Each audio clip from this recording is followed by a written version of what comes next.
Coming up on This Week in Computer Hardware, Dell's Venue 8000 and Crucial's new BX100 SSDs tested. Lenovo's Superfish problem resolved. The NSA SIM hacks, not so much. Nvidia brings back mobile overclocking. And does coiled wine mean your GPU is dying? All this and more coming up next on TWiCH. Netcasts you love. From people you trust. This is TWiCH. Bandwidth for TWiCH is provided by CacheFly at CACHEFLY.com. This is TWiCH, This Week in Computer Hardware, episode 303, recorded February 19th, 2015. Preloaded with Spyware. This episode of This Week in Computer Hardware is brought to you by Prosper. Prosper is a peer-to-peer lending marketplace which connects people who are looking to borrow money with those who have money to lend. Visit prosper.com/twit and receive a $50 Visa prepaid card when you get a loan. And by lynda.com. Invest in yourself and start learning today.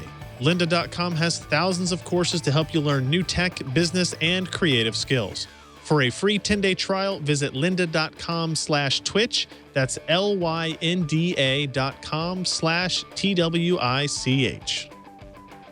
Welcome to TWiCH, This Week in Computer Hardware, TWiCH's weekly show that aims to bring you the most useful, most informative, most engaging, delightful, and charming news in the PC hardware universe. We love the tablets. We really love laptops. And yes, we even throw a little love at the cell phones.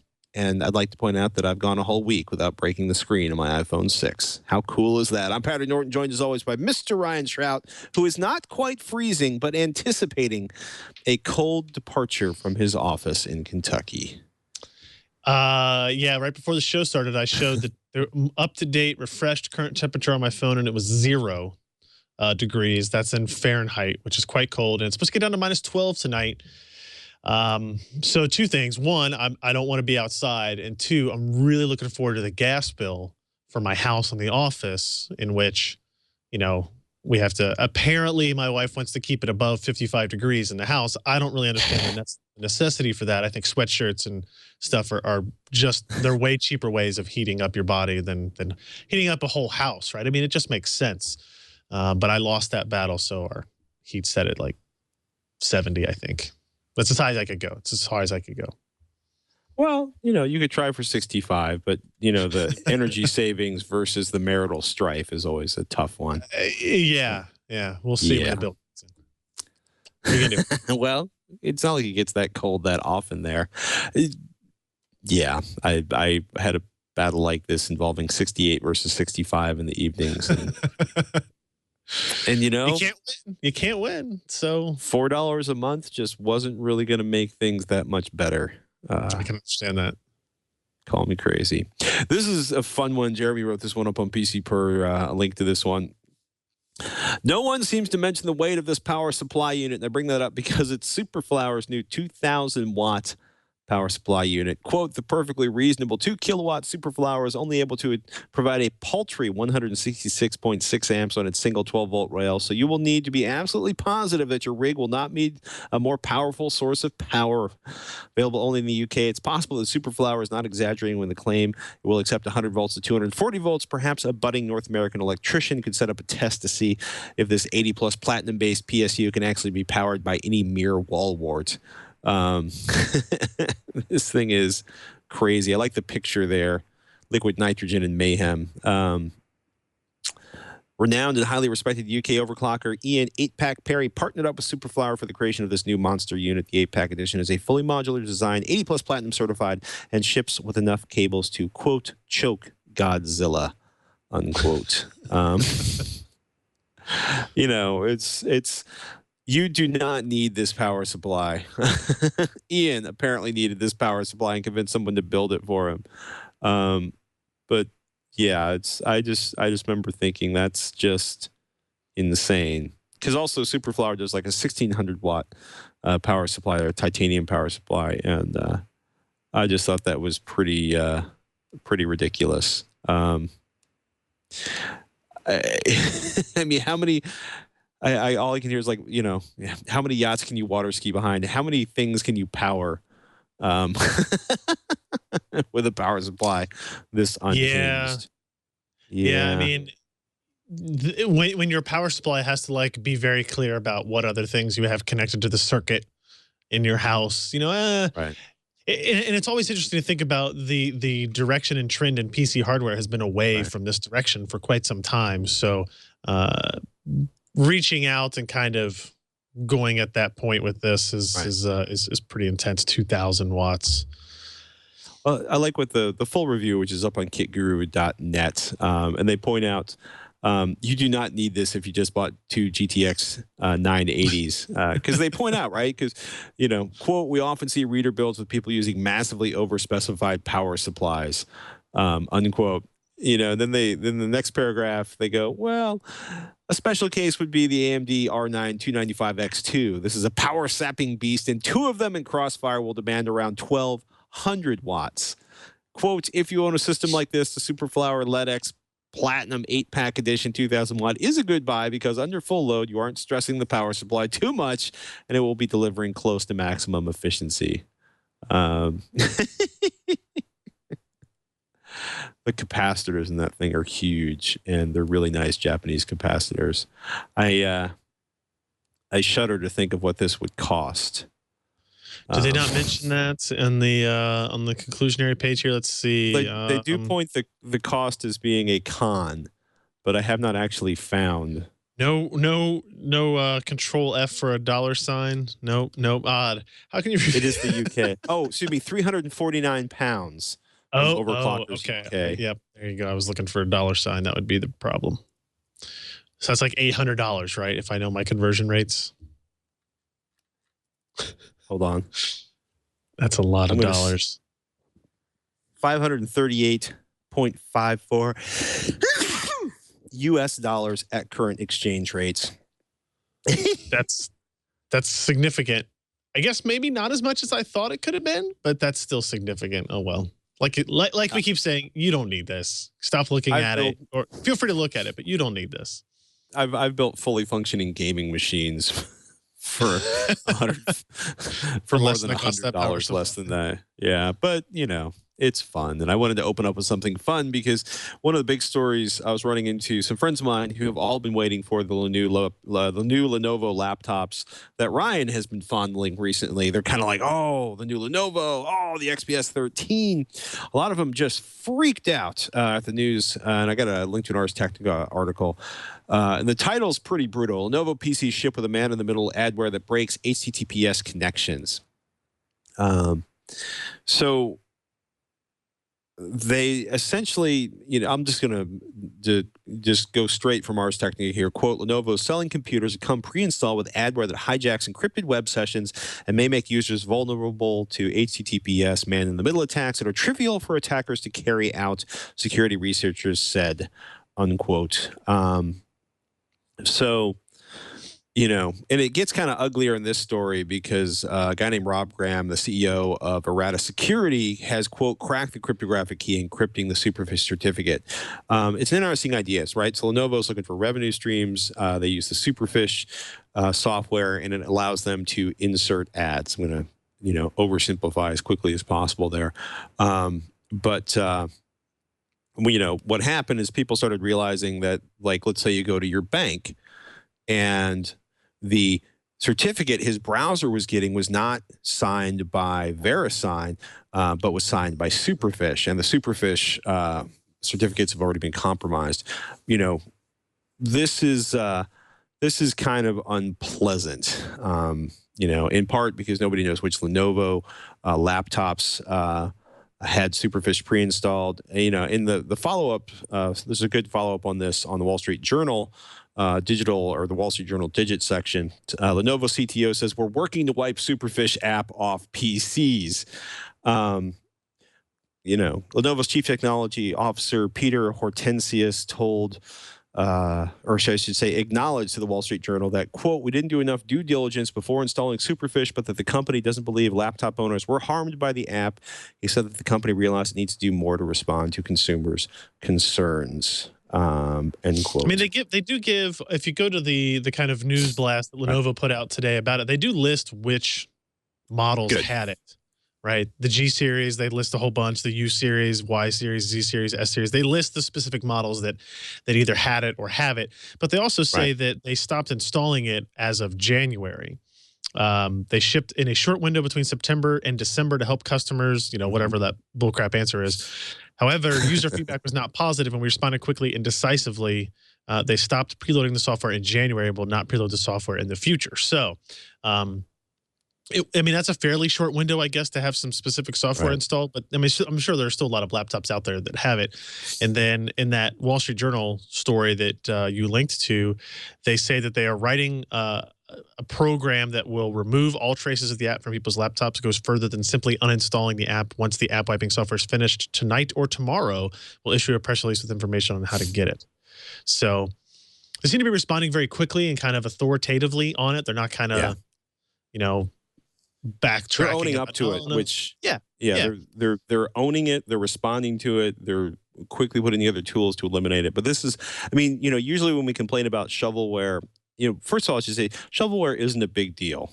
Back in the day, you would get 276 applications preloaded on your new Dell Gateway. Feature. Yeah, it was a feature, well, at least for the people selling them. And you would immediately either A, start uninstalling, or B, wipe the thing and install an operating system fresh. And this is one thing where, people who immediately wipe Windows off and install Linux, or people like Ryan and myself who are maybe get into the habit of, like, I have a new laptop, and you wipe it and you do a clean install of the operating system, because then you eliminate anything you don't want on the operating system, or on the hard drive or in the system itself. That's it's been kind of a crazy week that way, in terms of, because the next story that I picked up, because I thought, like, as bad as the Lenovo thing is, it's a poor choice. It's a poor choice that they're fixing quickly. And then, because I was looking for a story about the ability to compromise computers by way of dumping information onto some of the firmware and hard drives, and I'll keep looking for that story because, of course, I can't find it when I want it. And when I found an article on The Intercept that was "The Great SIM Heist: How Spies Stole the Keys to the Encryption Castle," which sounds pretty dramatic, and it is, because apparently American and British spies hacked into the computer networks of the largest manufacturer of SIM cards in the world, writes Jeremy Scahill and Josh Begley on The Intercept. Quote, stealing encryption keys used to protect the privacy of cell phone communications across the globe. And this is a late gift from NSA whistleblower Edward Snowden. So NSA, the British counterpart of the government communications headquarters, and this has been going on for a while. So basically they went after Gemalto, which is the company, the multinational that manufactures the chips in mobile phones, credit cards. Clients include AT&T, T-Mobile, Sprint, Verizon, quote, some 450 wireless network providers around the world. The company itself, Gemalto, operates in 85 countries, more than 40 manufacturing facilities, including a large factory in Pennsylvania. One of their global headquarters is in Austin, Texas. And this is a company whose motto is, quote, security to be free, unquote. And they pump out 2 billion SIM cards a year. It is a fantastic read. You can go up to firstlook.org/theintercept, and you'll find the story there. But essentially, they hacked into the system so that they could crack pretty much any SIM card security at any time. So it's when you have some of the big deals that were going on here in the United States, where they're like, we want private companies to report security problems so that we can help them on the federal level. And then it's like, British intelligence agencies and the NSA are working to, quote, have their entire network, unquote, as one slide at the GCHQ, the British Intelligence Agency, points out. So, it's pretty crazy. Yeah. Yeah. That's part of the Mobile Handset Exploitation Team. What a charming name. That was formed in April 2010 to covertly penetrate computer networks of corporations that manufacture SIM cards, as well as those of wireless network providers. Yeah. So, Edward Snowden's gifts that keep on giving, keep on giving. So I thought Lenovo's poor decisions in a new ad revenue stream kind of paled behind the idea that, that the NSA and the British secrets, the British spying operations could have all of the SIM card security.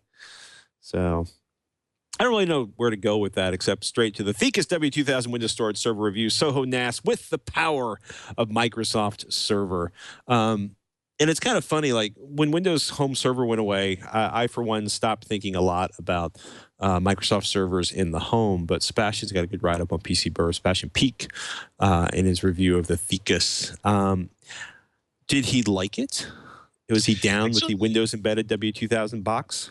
Yeah, so it is. It's an interesting piece of hardware, right? It's really just it's essentially a 2-bay NAS, but it's an appliance in that it's got video output and keyboard support. Like it's a computer that you hook it up to, but it comes pre-installed with Windows, as you can see there, WSS 2012 R2 Essentials, right? Which, as it says there, client support for up to 50 users or devices, which is obviously plenty for a home user, and I think even for small businesses probably is a lot there. And it's built around a full computer. It's an Intel Atom processor, a Bay Trail dual-core part, 2 gigs of memory.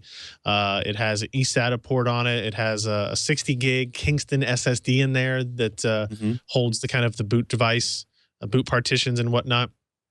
But the real key is that it comes with that full version of the Essentials, right? Version of that software.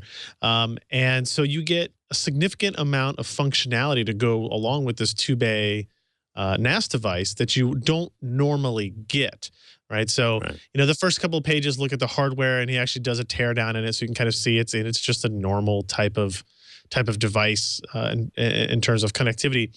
But it really comes down to it is for a novice user, one that is maybe just buying something for backup on their network, it will function with that. You install it on your network, and then you install another piece of software on your remote PC. I forget what it's called, Server Connect or something like that, and you get access to it as you would any other kind of network attached drive. And in that regard, it's not anything in particular that stands out. However, if you're a more advanced user, if you have experience setting up domains and you have experience, using stuff like Windows Server operating systems, you get the entire functionality of that included with this, right? So he kind of goes into that into the 3rd and 4th pages where he talks about, doing the software installation, being able to set up automatic backups, being able to set up file histories and shadow copies to that, being able to use what's the Mac version of that?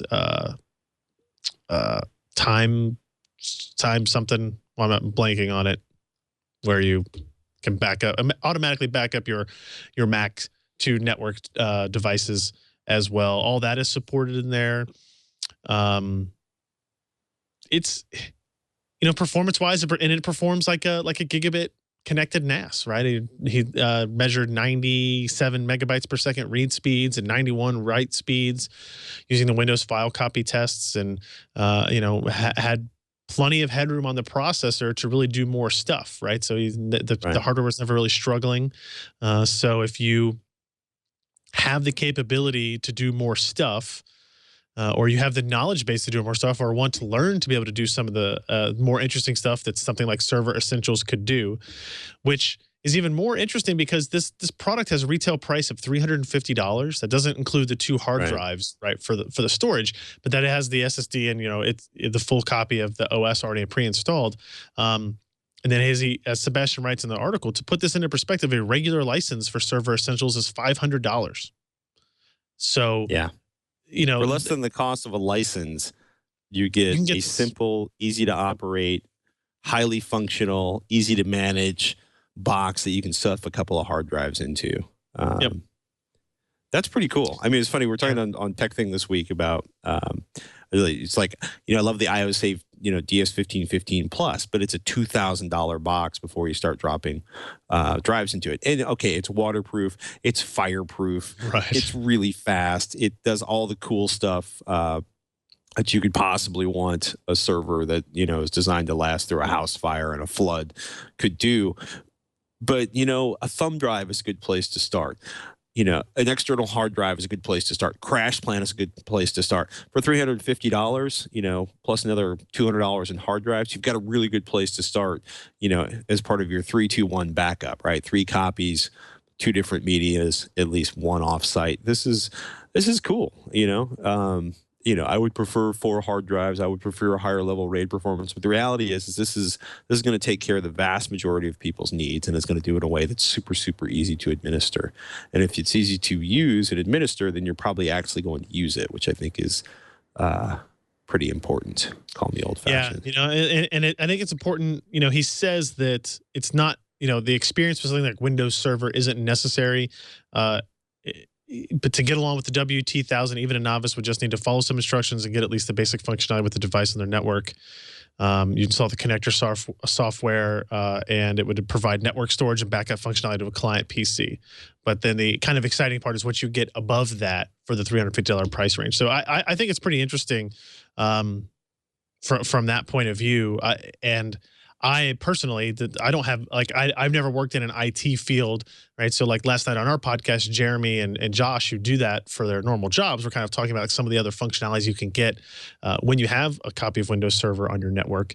And so that's something we might look at kind of even setting up here. Again, for $350 plus the cost of a couple of hard drives, you can do, you obviously do RAID 1, so you've got your mirrored backup, and then kind of go to town with whatever you do with network administration, because I don't have to do all that. So I think it's neat. It's a good alternative to just kind of your dummy NAS on a network. So pretty cool. So while we're talking about bargains, let's take a look at Crucial's BX100, 250 and 500 gigabyte. Ellen Malventano has the SATA SSD review. Quote, Silicon Motion returns up on PCPer.com. So Crucial Motion, or Micron's Crucial brand, quote, has been cranking out some great low-cost SSDs for the past several years now, in part because Micron makes its own memory, so it's got a cheap source of that. And then Micron's Crucial brand, was their goal with the BX100 is to make it their lowest cost gigabyte SS, or cost per gigabyte SSD ever, even less expensive than the MX100. So Micron makes the flash, they get a deal on that, and then they needed a lower cost controller, and they went with the Silicon Motion SM2246EN, which is, quote, cheaper to procure than the equivalent Marvell part, yet still performs rather well. So, there's the obligatory packaging breakdown, testing, lots of pictures of the inside. I actually love looking at the memory chip soldered onto the board. You get that on the second page there. It's basically a reference PCB layout. Yep. Lots and lots and lots and lots of empty space on the pictures you're looking at, because you would need only need those for like a 1 terabyte model. It's funny. So I think it's 36 cents per gigabyte is the cost on that. Performance is overall is solid. Smaller capacities, or say smaller capacities in terms of writing smaller file sizes, seem to be faster over the previous generation of drive. But write performance at lower capacities is, quote, still not as high as some competing SSDs.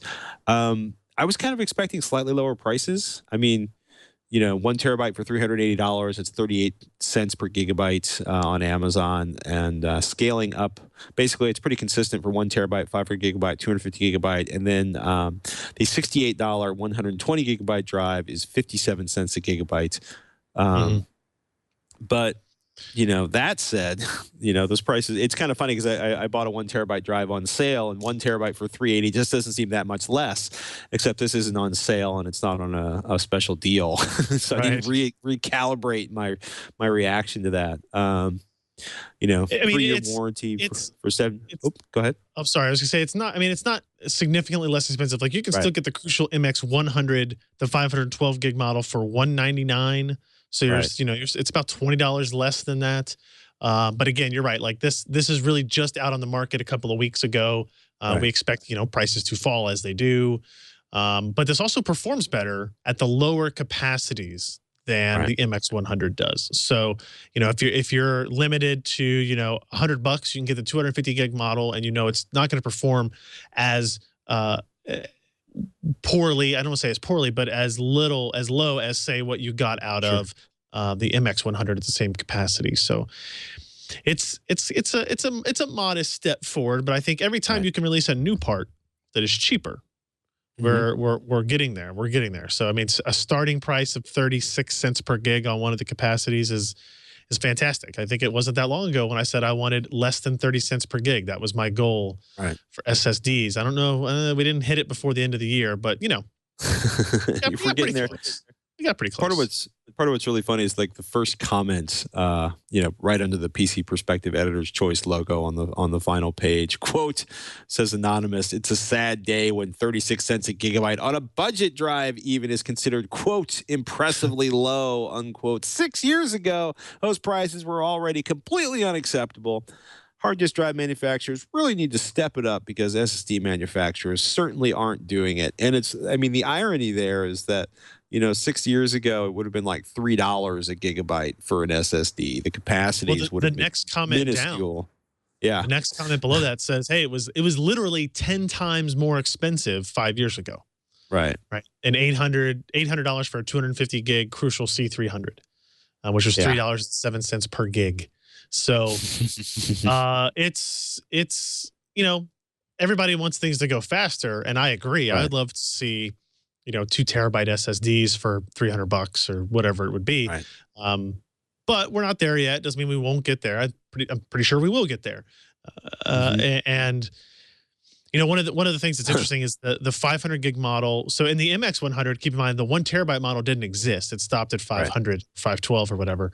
You can get 2 500s for less than the price of a 1 terabyte in this and the BX100 model here, and then you could put them in RAID 0, get double the performance on reads and writes, and you know, you're actually spending less money. More risk obviously involved when you do RAID 0, as is always the case, but those people that, you know, can, because you know, when you think about it, all of a sudden $360 for 1 terabyte of solid state sounds fairly reasonable almost. And you could probably, you know, if you're not hoarding a lot of data, get away with that being your primary drive and not have to worry about even getting an external, you know, a secondary hard drive. Yeah, I mean, you know, on my laptop, 120 gigabytes, I've already decided is a little too small because the amount of data I usually travel with. 250 gigabytes for $100, I think is pretty fantastic. And if you need terabytes of storage, then you can buy a secondary drive that has terabytes of storage for, you know, your umpteen game levels, your Steam files, your MP3 collection, your video collection, whatever it is. I also want to make it completely clear, because Ryan corrected this, and let me amplify it. Since I was having brain damage while I was reading, increased write performance in smaller capacities is not file sizes; it is the physically smaller drives being faster than they were in the past. So I don't know entirely how I got that, but it's all right. You know. Yeah, we've also just been fighting network problems over here, so perhaps I'm waiting for like the tertiary network to drop out of the sky. It's good. I mean, you know, if cost reductions keep, it's going to be really interesting to see where 1 terabyte drives, 1 terabyte SSDs are at the end of this year. Yeah, I like it. Indeed. Yeah, big thumbs up from Mr. Malventano. And we should probably take a moment to thank our sponsor, Prosper, prosper.com. I'm pretty sure you've heard about this, and you should go to prosper.com/twit if you're really curious about it and check this out. Just look, the sharing economy is changing the world. Like this podcast, the future of how we do business is really about connecting people directly to the services they want and need, right? Whether we're talking about, you know, grouping with your friends socially or dealing with massive storage on the cloud. The internet's changing a lot of the way we do business. Maybe not the business itself, but certainly changing how we get together, how we hail a cab, run a hotel room. And with Prosper.com, their goal is to change how you borrow money. They've got an online marketplace that connects people who need money with people who have money to invest, so they can offer low rates without the high fees of a traditional loan. Basically a loan without a bank, right? You know, this is, I exaggerate slightly, but you go to prosper.com, you can borrow up to $35,000 to pay off high rate credit cards, fix up the house, plan a vacation, just about anything you need. For example, the kitchen of doom that we currently have in my house that is desperately in need of being stripped and rebuilt. Perhaps I could get a loan on Prosper.com to rebuild the kitchen. Perhaps you're looking to fix up the RV or do something cool with your car. You need a loan and you don't want to work in one of the old school loan environments. Check out Prosper.com. You can check your rate instantly without affecting your good credit if you go to Prosper.com/twit. And right now, Prosper is offering Twit viewers a $50 Visa gift card when you get a loan. You can get up to $35,000 in just 5 days. Go to Prosper.com/twit for this special offer just for Twit viewers. And Prosper.com/twit, we want to thank them for sponsoring this episode of This Week in Computer Hardware. Definitely. Pretty crazy. The internet. The internet is printing money. It will solve all of our problems. Indeed. Yes. As long as we can stay connected to it. That has to do. It's very important. With the network of doom here in Richmond. Dell Venue 8000, the Dell Venue 7000, quote, Intel and Android perfected. I'm just going to stop speaking now. One, because Ryan, you did the review, and two, because apparently I've lost my ability to speak. But I will say Intel and Android perfected is a bold statement, unless you start thinking about how new and exciting it is to have Intel in tablets of this size in a big way. Correct. And that's really what it is. This is not, I wouldn't call this the best Android device, period. Mm-hmm. It's definitely the best Intel Android device. It may be the best Android tablet, although it's debatable, right? This is what we're talking about here. This is the Dell Venue 7000. And I think, and we have pictures in the story that show about the thinness, but when I hold it up in front of the camera here, you get a little better idea. It is thinner than an iPad Air. It's 6 millimeters instead of 6.1 millimeters. So I actually got the calipers out to measure that. It is a true statement. But it is an Android tablet powered by an Intel Atom Z3580 processor. It's running Android 4.4.4, which is not the latest version, but a lot of work went into the software development side of this in terms of tweaking it for performance and battery life, and all that was done under 4.4.4. And they will upgrade to Lollipop in the coming months, they say, but they want to really perfect everything else. I mean, it's got 2 gigs of memory. The most important feature there is the 2560 by 1600 resolution 8.4-inch OLED screen. And this thing, you like this screen. Did you see this at CES by chance? Yes, I did. It is awesome. It is easily the best looking screen on a tablet I have used. And that says a lot coming from, an iPad Air, which has a really, really good screen. It really does. But the kind of the color gamut that this can address is beyond RGB, beyond sRGB. And it's, in particular, it can get, I'll try to show it to you here on this video, although I don't know how helpful this is going to be. I tried this last night. But this is 100% brightness on green. Yeah, it's just going to change the iris of my camera so you don't look at it. But in person, it is almost a blinding light in that regards. But the screen has, so the advantage of OLED is that, like, the pixels are illuminated independently. So a pixel that is black is just off. So it saves power if you're looking at black. It's more power if you're looking at white. But like the contrast ratio you get between dark and light colors on this screen is really, really impressive. And it's never going to show up as I hold up this thing. And it's really hard to even show in photographs, right? Because you can fake everything in photographs if you try hard enough. So the screen is really awesome. And it's the perfect kind of size for it. Doing web browsing on it is pretty nice. It is a high enough resolution that you can, if you want to read longer form documents on it, you can do that.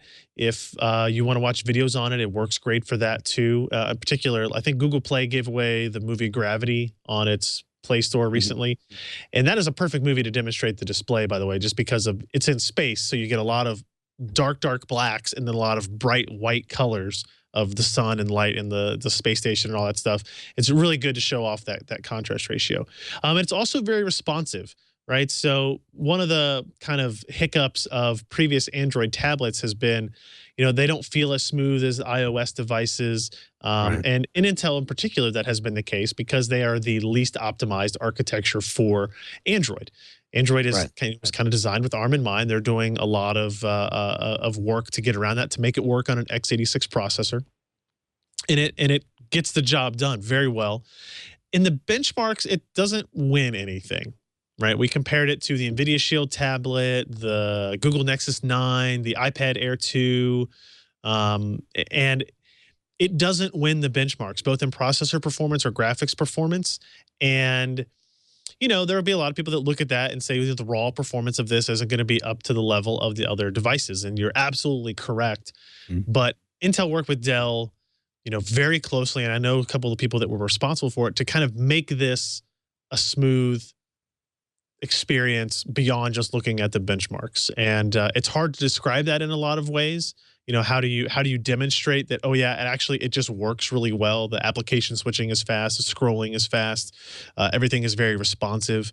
It's a really nice device. It's super nice looking, right? You know, we talk about the thinness, but it has the feel of a high quality device. Yeah. It feels really good in the hand, and that's something that hasn't always been, you know, certainly at the most expensive end of the Android stuff in the last few years. It is. But that's something that they were really lagging behind on the iOS devices. But it's funny. It's also, you know, you pointed out that how critical software optimization is to make a hardware device really sing, to use a highly technical term.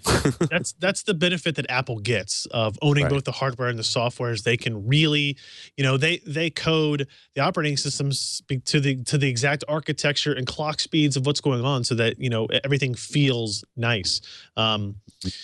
There's one thing I don't like about the device, and that is the camera. So if you look at it, this is the front of the device, right? You've got your home screen here.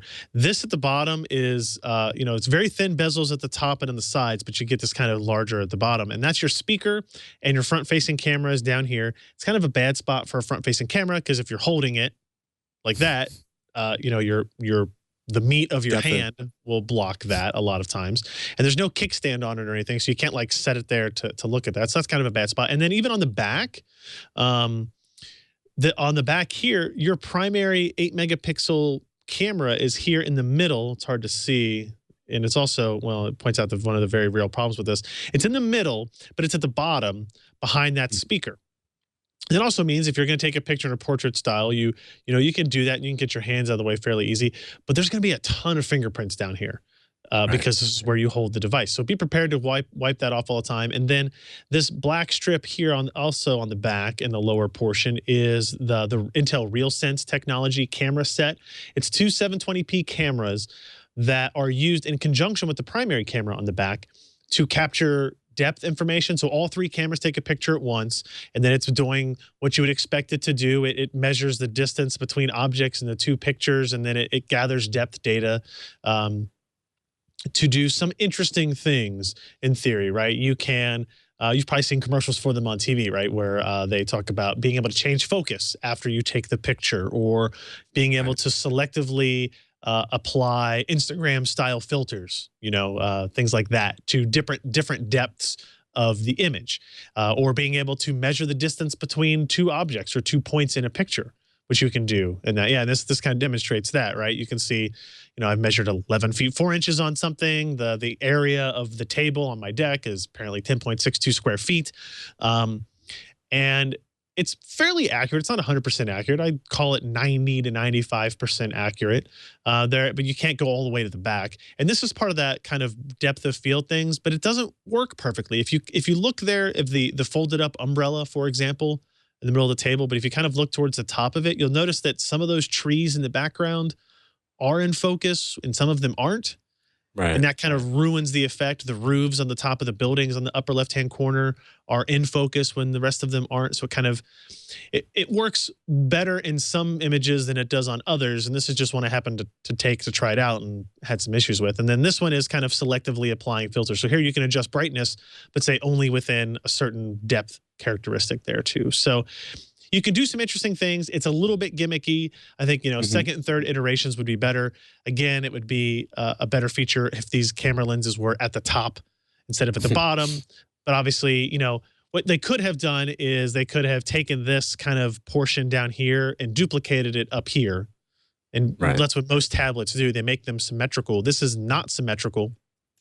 And I actually think the non-symmetrical look is really nice. in terms of just the aesthetics of the unit.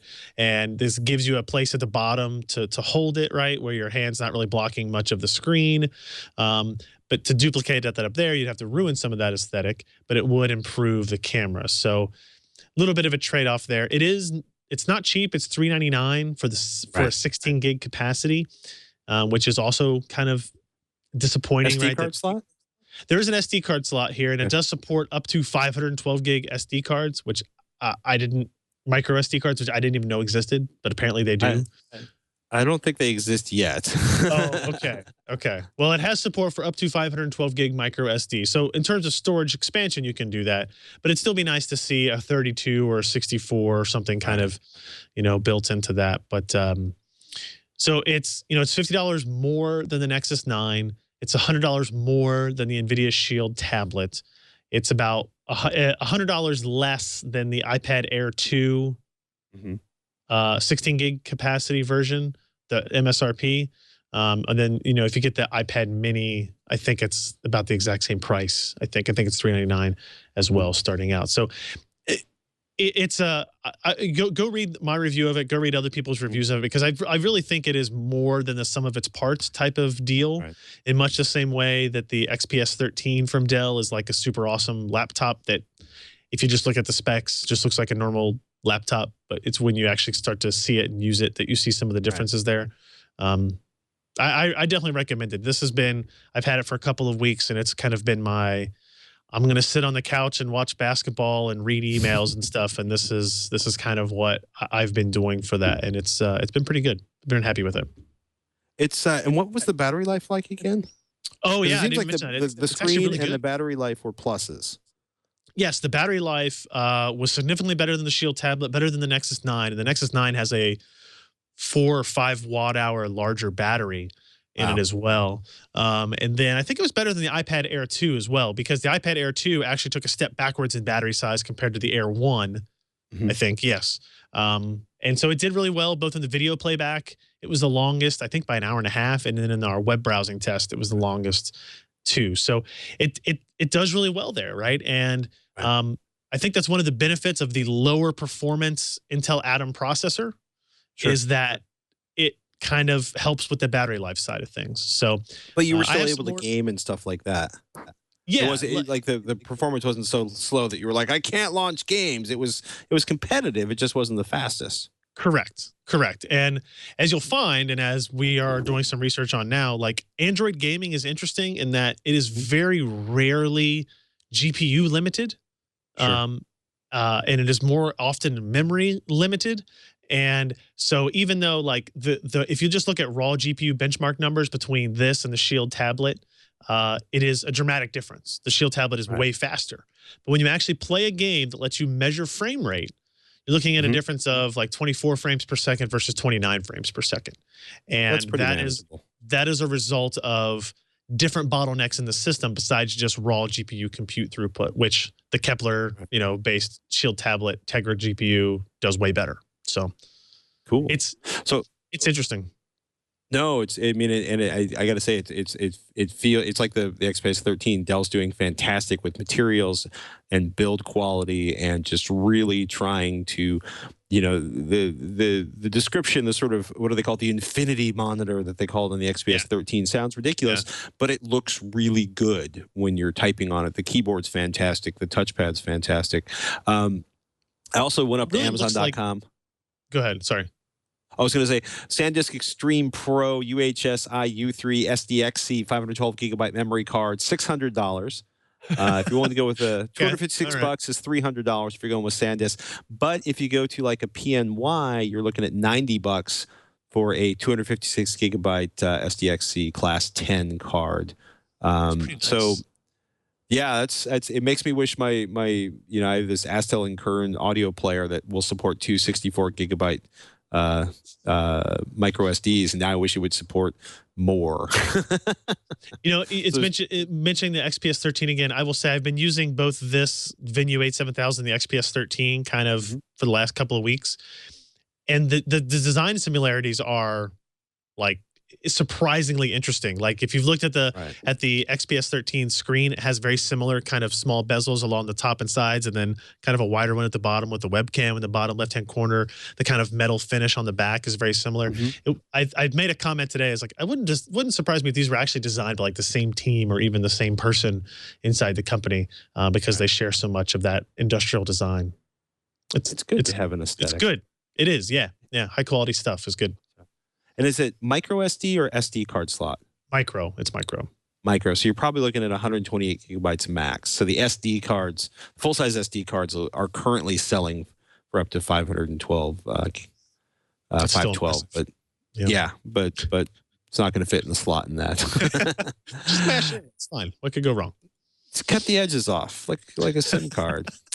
Asus introduces the Ultra Slim Zenbook UX305 notebook with Core M and 1080p IPS for $699. It's been a good couple of months for inexpensive laptops. Not that this is I mean, I'm in love with a $200 HP laptop, that's running Windows. But this is definitely something that's in the neighborhood of the lower configurations on the Dell XPS 13. In this case, it's a Core M 5Y10 processor. Okay, it's going to be slower. 8 gigs of DDR3 memory, which is awesome. A 256 gigabyte SSD. Those specs, I'm kind of up in the air about how I feel about the Intel Core M 5Y10 processor. But in terms of memory and storage and screen, that's a pretty good list of specs for $699. How's the performance on that Core M processor going to look, say, to a low-end Core i3? So let's see. The Core M5Y70 is the only one of those I've actually tested firsthand. And it is 10 to 15% slower than a Core i5 4250. Oh, you know what? I no longer have worries. I'm good. Yeah. I mean, for $699 with... Yeah.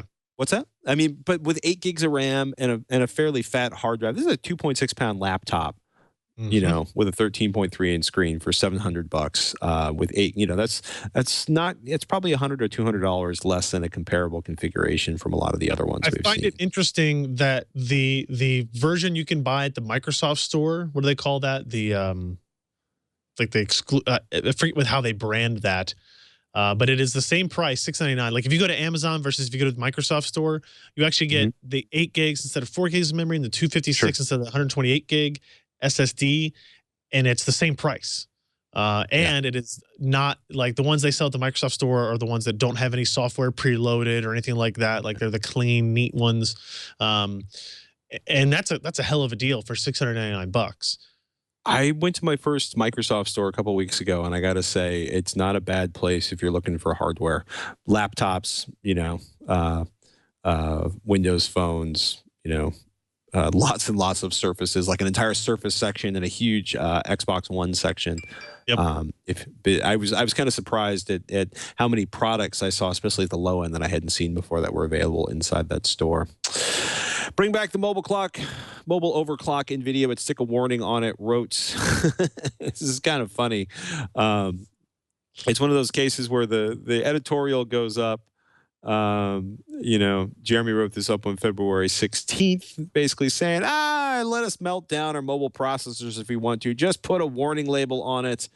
And then within a matter of minutes, within a matter of hours, Nvidia recants overclocking returning to mobile GPUs. See, technically, it was about a week of debate on the interwebs, and Nvidia wrote, as you know, we are constantly tuning and optimizing the performance of your GeForce PC. We obsess over every possible optimization so that you, Ryan Shrout, can enjoy a perfectly stable machine that balances game, thermal power, and acoustic performance. Still, many of you enjoy pushing the system even further with overclocking. Our recent driver update disabled overclocking on some GTX notebooks. We heard from many of you that you would like this feature enabled again. So we will again be enabling overclocking in our upcoming driver release next month for those affected notebooks. If you are eager to regain this capability right away, or capability as most of the universe says, you can also revert back to 344.75.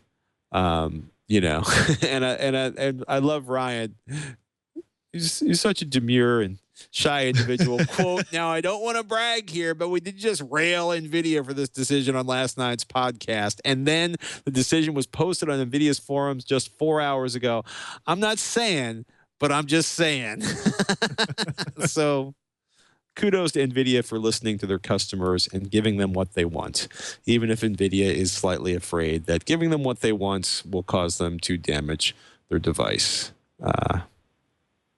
Meanwhile, Amazon, Newegg, and others are offering partial refunds on GTX 970 purchases. Partial refunds or full refunds if you return the card for those users that complain about the implications of the GeForce GTX memory issue. Do you expect a lot of these cards to be returned?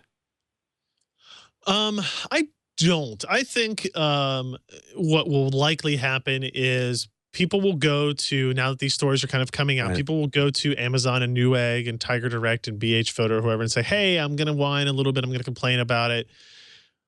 What can you do for me? What can you do for me? And apparently people are having success at Amazon getting 20% of their price just refunded to them for that. I'm not of the camp that I believe that that is a warranted thing. Like, I'm not kind of supporting it necessarily, but it's interesting that they're doing it. And I think it's interesting because I'm curious how NVIDIA feels about this, how their partners feel about this, how the online retailers feel about it, and who's going to end up paying for all this. Like if Amazon's done this 500 times or 100 times now for $75 each, that's $7,500. Not a lot to Amazon, but it's enough for somebody. Wiping out the margin on the SKU. Yeah. Oops, oh, absolutely. Yeah. I mean, it's definitely wiping out whatever margin they had. So I'm just curious how everybody's going to react, because I think what happens is you don't accidentally, you do this for one person, they tell the internet, and now the internet wants their 20% back, and it could turn out to be a much bigger thing than just the couple of Amazon refunds that we've seen screenshots of and whatnot. So there have been some people that have returned their device, and hey, you do whatever you want. I think that's a bad decision. But people can do whatever they want. But I just thought it was interesting that Amazon is doing that. Newegg had given away gift cards and stuff. So people are getting success there, I guess. People like to get money back when they feel that they have been slighted. How about a better idea? That's a good point. I got a better idea. February is almost over. If you're looking for more out of life, maybe it's time to invest in yourself and learn something new, which is why I want to remind you that we have for you a free 10-day trial to lynda.com, Lynda.com. Lynda.com is used by millions of people around the world, over 4,500 courses on topics like web development, photography, visual design, business, software training for programs like Excel, WordPress, and Photoshop. There's some really good Photoshop training on Lynda.com. The courses are taught by experts. New courses are added to the site every week. I don't care if you're looking to improve your job skills because you're trying to get a raise or make yourself more marketable to find a new job. Lynda.com has some really good stuff up there. Maybe it's a hobby. Like, I want to learn more about audio recording. Go to Lynda.com and you can check it out for free. It's kind of fun, right? It's primarily full-on technology, but they've got SEO fundamentals up and running with the Google Cloud Platform, the Creative Quick Tips series, which is where Justin Steele gives you 5-minute tutorials to improve your creative skills in Photoshop, Illustrator, WordPress, and more. It's pretty cool. Like I said, Photoshop training is really awesome. I've poked around a bunch in there, just trying to just feel less overwhelmed every time I drop into Photoshop, because it's just so much going on and so much I'm not using. So maybe it's time for you to get involved with lynda.com/Twitch and start upgrading your skills so you can have an exciting and awesome 2015. Do yourself a favor, invest in yourself, and sign up for a free 10-day trial to lynda.com by going to lynda.com/Twitch. With your membership, you get unlimited access to every course, including access on your iOS and Android devices, plus new courses as they're added each week. lynda.com/TWiCH to try it free for 10 days. Do yourself a favor. Go ahead and learn something new. And we, of course, want to thank lynda.com/Twitch for supporting This Week in Computer Hardware. There's some really good stuff there. It is definitely worth checking out. We got a few minutes. I wanted to get some viewer questions in here. Dylan writes in, I have a 290X that has a bit of a coil whine. It's not so bad, and I usually just ignore it. However, I understand the problem is caused by components vibrating on the card. Can this sound get worse over time or cause damage to the card? Also from Dell, and I recently built a small gaming computer and was completely disgusted by the lack of small form factor motherboards with AM3 and AM3 Plus socket. There were none I could find in a mini ITX size or were rather old or outdated. I was wondering if you fellows would care to speculate on why this is and if any manufacturers may fill this void with higher end or enthusiast boards.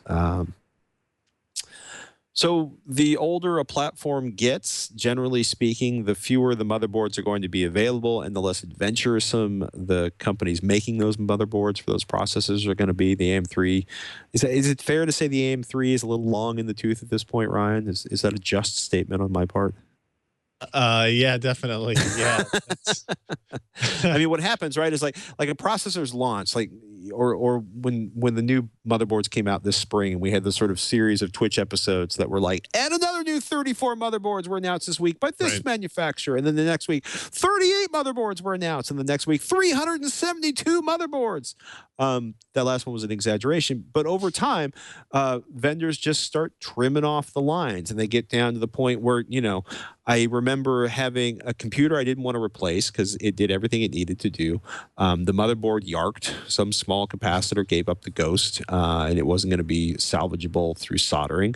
And there were literally, I think, 2 motherboards available in the state of California within a 50-mile drive to replace that, and maybe another 4 by the time I got through an Amazon and Newegg. And that's just what happens as processors get older. There is less of a market. There's when the processor is new and exciting and warm and fuzzy, or hits its sort of cost peak in terms of the cost for the processor being lowest for the performance, all the motherboards are available. And as that part gets older and older, motherboard manufacturers really don't want to bring up new motherboards. It is the way of the hardware world. So with a 290X that's whining, I don't generally think it's going to explode or die over time unless the part itself is vibrating because it's about to implode. Right. I mean, you're basically talking about what are we talking about here? The little coils. Coil line. Yeah. Yeah. So you got these coils that are sometimes in little casings, and what happens is when you get something that's either a manufacturing defect or you get something that just wasn't designed correctly, you'll get some vibration at certain frequencies of that coil inside that container, right? And sometimes, had the manufacturer as simply as put some kind of epoxy or hot glue or something in there that kind of controls that vibration, it wouldn't be an issue. It's not going to, like, it's not the kind of vibration that's going to shake and shake and shake and then like disconnect it from the board, right? It's not going to pop off, right? And it shouldn't catch on. It's not going to burst into flames. It's nothing like that. It can get a little bit louder over time, but I don't usually think that's the case, right? I've heard a couple of reports of that type of thing occurring that'll get louder, and it will definitely change tone based on what is happening in your game scene or whatever is being rendered at the time. You'll probably already notice that as your frame rate changes, so will the noise coming from your coil whine. All graphics cards have, if you get real close and try real hard, they will almost all have some kind of electrical sound to them. If you have one that has what we refer to as coil whine, which is a really bad issue of it, you will probably know it right away. If you have that, you will. Why is my video card? Why does my system sound like my frame rate? That's how I try to describe it to people. It should sound like your frame rate. And if that's the case, then you might start looking at your RMA options or your warranty options or something like that. But it's not something that's suddenly going to, you know, as he says here, it's not going to damage the card over time any more than if it wasn't vibrating necessarily. So if all of a sudden like bad coil whine starts up, are you starting to think I need to have a spare, you know, GPU on hand so I can finish my term paper in case the GPU blows out? I mean, I'm not, but no, I've never had an instance where coil whine just starts. It has either been there since I added that component, whether it be a power supply or video card, or it has not been there. I have never had an instance where it develops. I don't know for sure that doesn't happen, but I've never had that occur to me where it's something that it develops. So if it's already got it, then chances are it will be fine with it. It's just what you can live with. But depending on what your warranty is, if you have a 290X that's, he says it's not so bad, so he usually just ignores it. There you go. If you can do that, then that's fine. If you get frustrated by it, then contact the vendor and see what they say. Can't hurt to ask, if nothing else. Yeah. Good advice. Got a question from Twitter, Jack, aka at N23MC. Question: why do larger capacity SSDs have better benchmark performance? Do they put better chips in them? An example is the Samsung XP941 M.2 SSDs. The 128 gigabyte is slow, the 256 gigabyte medium, and the 512 gigabyte is blazing fast. And if you might remember the pictures, if you're watching the video version of this, you might remember the pictures we showed of the Crucial drives, where there were big, giant, empty places to put more memory down on the SSD. I mean, this is kind of a classic. I would call it parallel processing. When you have all the memory chips and you're writing to all the memory chips, you can write to 8 memory chips. You can write a gigabyte to 8 memory chips faster than you can write a gigabyte to 4 memory chips. Correct. Think of it like a giant internal RAID on an SSD, right? Yeah. Writing it to one hard drive versus being able to split that up to 2 hard drives versus splitting up to 4 drives. That's essentially what they're doing inside with the NAND dies. Only you can go up to 40. So, I mean, and that's why. So the larger capacity, what most SSD vendors do is they'll use one die size, one chip die capacity. And for a 512 gig drive, they'll have to use, I don't know, let's just say 16 of them. For 256 gig, they'll only use 8. And for 128, they'll use 4. So there is kind of why your write speeds will decrease as that goes down. So, but the BX100, for example, the one we talked about today, does a pretty good job of alleviating that by either varying the size of the die or doing some other firmware tricks. So it's not the end of the world necessarily, but more smaller dies are great. That means more capacity, lower cost in the long run. So I'll be willing to sacrifice write speeds on low capacities for that direction. And there you have it. That's about it for this episode of This Week in Computer Hardware. PCPro.com, what excitement is coming up for you guys this week? We have the Intel NUC, the Broadwell-based NUC, finishing up that writing, and hopefully the XPS 13 review will be up. And I got that LG 3440 by 1440 monitor sitting over there on that table, and I keep using it for a bunch. We're using it in a bunch of different tasks to kind of see how it handles other things, like what my experience is with it. So maybe by next week I'll have something written up on that, if not the week after. But those are the things topping my list this week. Topping your list. Tech Thing this week, we just posted up our 7th episode. We got the Raspberry Pi Model 2, and we're going to show you live on the show whether or not you can use it as a desktop with a full Linux operating system running on it. The results may surprise you. This is a pretty badass $35 PC. Probably not going to throw away your Core i7 for it just yet. But if you've been thinking, well, it's interesting, right? Because people running emulators on the Raspberry Pi Model 2 are now doing like 5th generation consoles on them. So the PlayStation 1, the N64 emulators are running really smoothly on this $35 box, which is awesome if you're into the whole ROM scene. And Shannon went nuts with the Razer Siren and the Yeti Blackout, which are a couple of microphones we saw at CES that are dedicated towards gamers, primarily Twitch streamers or video game streamers who are looking to up the quality of their audio. They had 2 very different results in terms of what the microphones did best. And I'm going to be cruel and unusual and tell you to go look at techthing.com or youtube.com/cc/techthing to find out more about that. Twitch, TWiCH at twit.tv is the email address. We love your questions. Please keep them coming to us. And, of course, you can tweet at Ryan Shrout or at Patrick Norton because we are creative with our social media names. Oh, of course.